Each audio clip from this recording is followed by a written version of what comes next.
This is how you can create a ponytail that uses a figure-8 bun as the start. So to start with, gather your hair into a ponytail.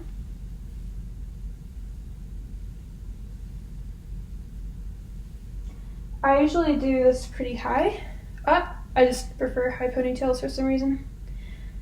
And then twist it around. I'm going to twist it 3 times. And this is the same as you would do if you were starting a figure-8 bun, I believe.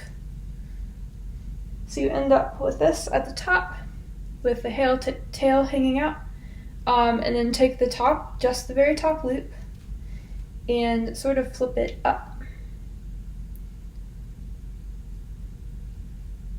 I'm just kind of loosening it right now, so I have place for the stick to go in. And then take your hair stick, stick it inside of the top loop, or just into the first looped section, and then stick it through the bottom.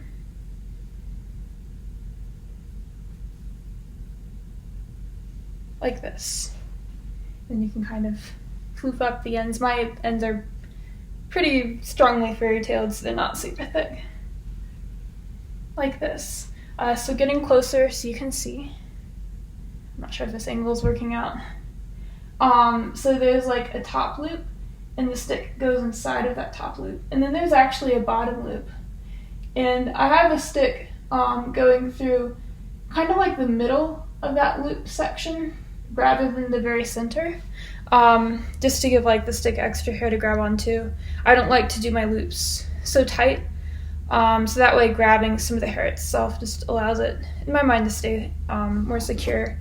Also, I'll often put in a second stick. I just do it slightly staggered off the first.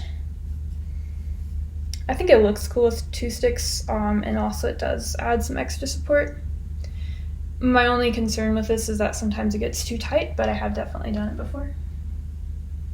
Like this. And that is the way to do a ponytail. It's also asymmetrical. It's off to the side, which I also like just for something different because I don't tend to normally wear asymmetrical hairstyles. And it falls nicely to the side of your head like this. Alright, that's it.